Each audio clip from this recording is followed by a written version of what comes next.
Las preguntas más comunes en torno a un curso de milagros. Pregunta 46. Si Dios ni siquiera sabe acerca de nosotros o del mundo, ¿cuál es el significado o propósito de la oración? La oración, en el sentido tradicional, no tiene cabida ni en la teoría ni en la práctica de un curso de milagros. Para la mayoría de las religiones formales, la oración le implora a un Dios que se percibe fuera de nosotros para que interceda, intervenga, o de otro modo, se complique en un problema que se percibe que afecta a uno o a los demás. Así pues, el problema siempre se ve fuera de la mente y fuera de la capacidad de la persona para resolverlo. Y Dios, en el sentido en que se ve en los clásicos dramas griegos, se percibe como el Deus ex machina.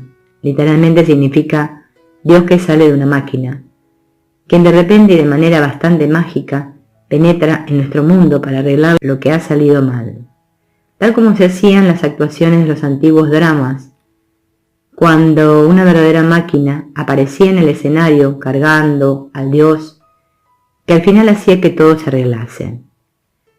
Si Dios fuese a operar de este modo, lo cual incluye por supuesto a Jesús y al Espíritu Santo, sus representantes en el sueño, entonces Él estaría violando la principal directriz del curso, para tomar prestado un término de Star Trek, la cual es no otorgar realidad al error, lo que ciertamente haría al tratar de corregir un problema ilusorio en un mundo ilusorio.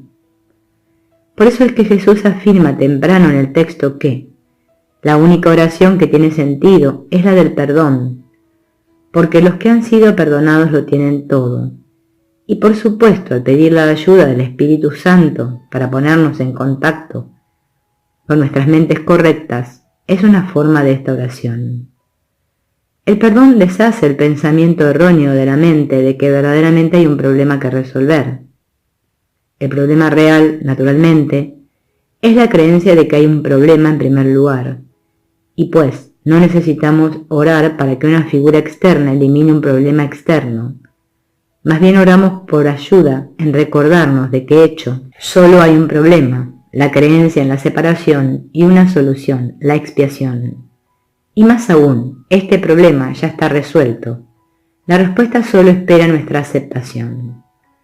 Para una discusión más amplia sobre el tema de la oración, se refiere el estudiante al folleto tomado por la escriba del curso, El canto de la oración, específicamente el primer capítulo titulada La oración.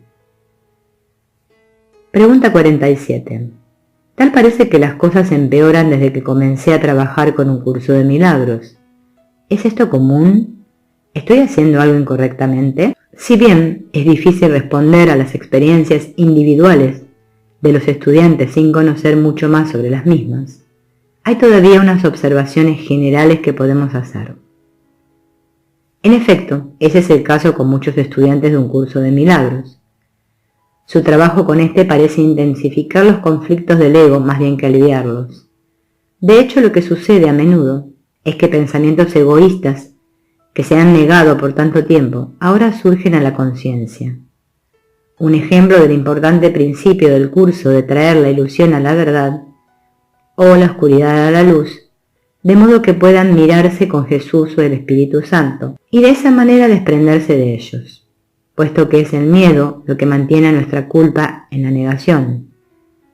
El traer esta culpa a la conciencia, siempre expresada en alguna forma de especialismo, inevitablemente nos conducirá a una experiencia de miedo.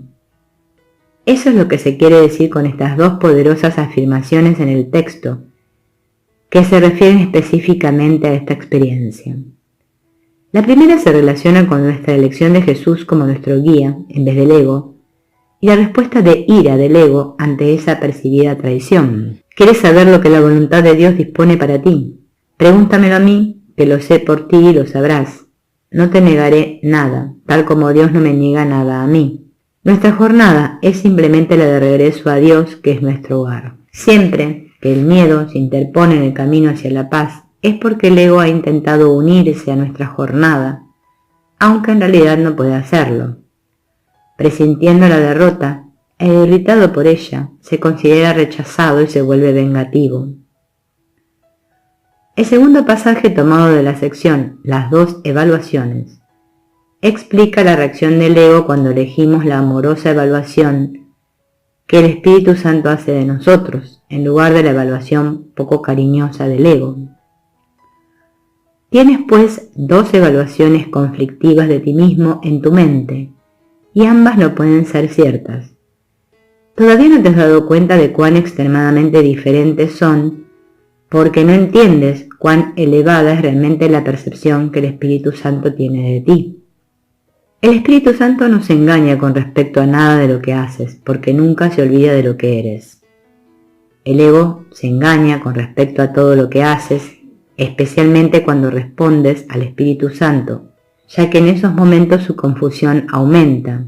Es muy probable, por lo tanto, que el ego te ataque cuando reaccionas amorosamente, ya que te ha evaluado como incapaz de ser amoroso y estás contradiciendo su juicio. El ego atacará tus motivos tan pronto como estos dejen de estar claramente de acuerdo con la percepción que él tiene de ti. En ese caso es cuando pasa súbitamente de la sospecha a la perversidad, ya que su incertidumbre habrá aumentado. Estos dos pasajes no deben entenderse literalmente en el sentido de que el ego realmente cree y siente estas cosas que se le atribuyen. Jesús antropomorfiza al ego en el curso de manera que sea más fácil para sus estudiantes entender la dinámica de este, como nos explica temprano en el texto. Me he referido al ego como si fuera una entidad separada que actúa por su cuenta. Esto ha sido necesario para persuadirte de que no puedes descartarlo a la ligera y de que tienes que darte cuenta de cuán extensa es la parte de tu pensamiento que él controla. La venganza y la perversidad del ego son simplemente metáforas para describir el miedo de los estudiantes cuando se enfrentan a la amenaza de sus propias identidades especiales e individuales.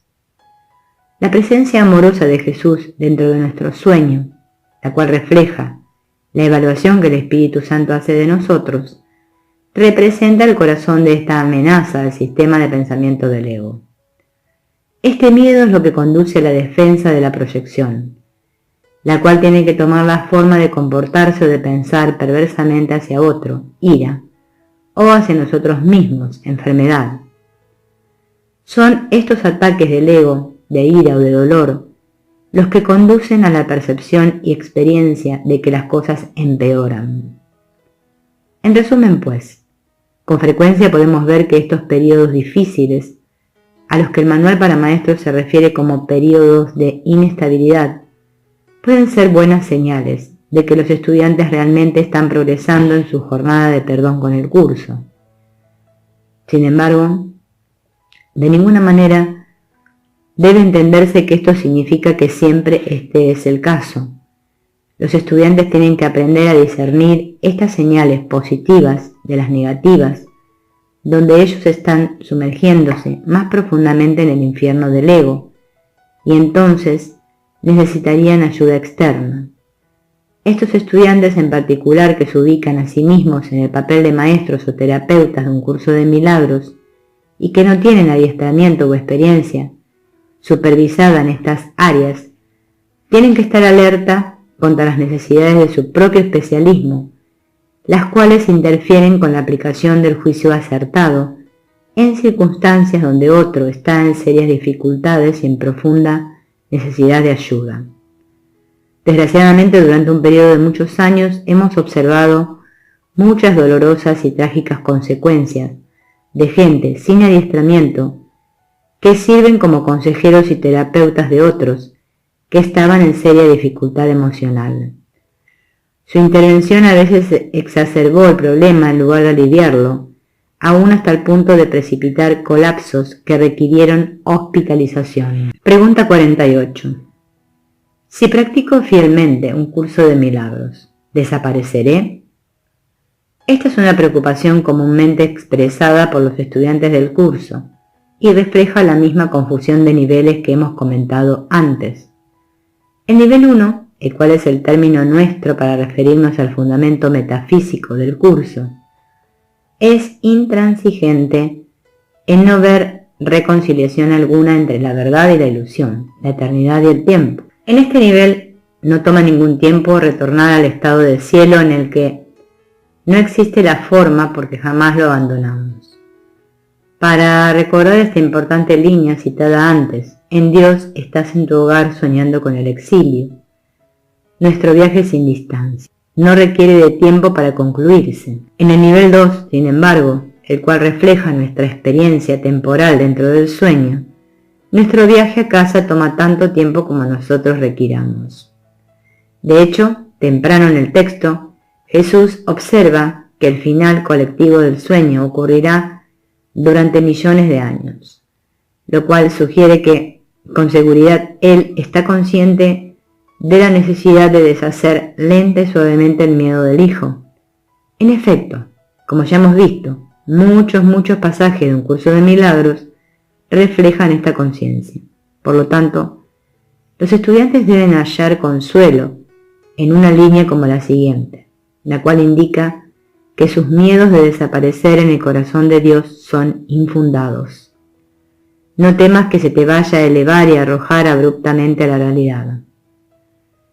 El proceso de crecimiento que se fomenta en un curso de milagros es siempre gradual, bajo la amorosa y paciente guía de Jesús o del Espíritu Santo. Utilizando sus propias palabras, podemos hablar de un programa de entrenamiento que evoluciona lentamente, el cual es un proceso bastante lento. Los estudiantes de un curso de milagros deben tener cuidado con aquellos que les aconsejan acelerar este proceso de perdón. Si bien en un nivel más amplio, la espiritualidad de un curso de milagros sí ahorra tiempo, como Jesús recalca repetidamente, hay un énfasis bastante distinto en el nivel de la experiencia personal. Allí, los estudiantes deben proceder lenta y suavemente, de lo contrario, como se indica arriba, precipitarán un ataque de pánico. Esta misma preocupación por parte de Jesús se expresa en el mismo final del capítulo 1, en el texto donde él exhorta a sus estudiantes a que se preparen para las partes posteriores de su viaje, de manera que éstas no les infundan demasiado temor y sus experiencias sean traumáticas. Y de este modo, los estudiantes de un curso de milagros no deben temer que perderán su identidad o individualidad. A medida que progresan en su estudio y práctica del curso, lo que perderán serán su culpa, ansiedad, depresión, miedo, etc. Y lo que descubrirán será el aprender a sonreír más a menudo. El paso final, el cual le pertenece a Dios, y en el cual él se inclina y nos eleva hacia sí mismo, no ocurre hasta que no hayamos concluido todos los pequeños pasos que Él nos pide para que podamos llegar hasta Él. En conclusión, por lo tanto, la iluminación instantánea no es algo que un curso de milagros enseña, así como la relación santa y el mundo real no se logran en un año. La espiritualidad de un curso de milagros está más allá de las trivialidades y posturas que la mente egoísta evoca. No hay nada en un curso de milagros que refuerce tales esfuerzos mal encaminados como la iluminación instantánea, que se logra a través de estar en presencia de un individuo que ha alcanzado su plenitud, la adquisición instantánea de relaciones santas o de siquiera entrar al mundo real.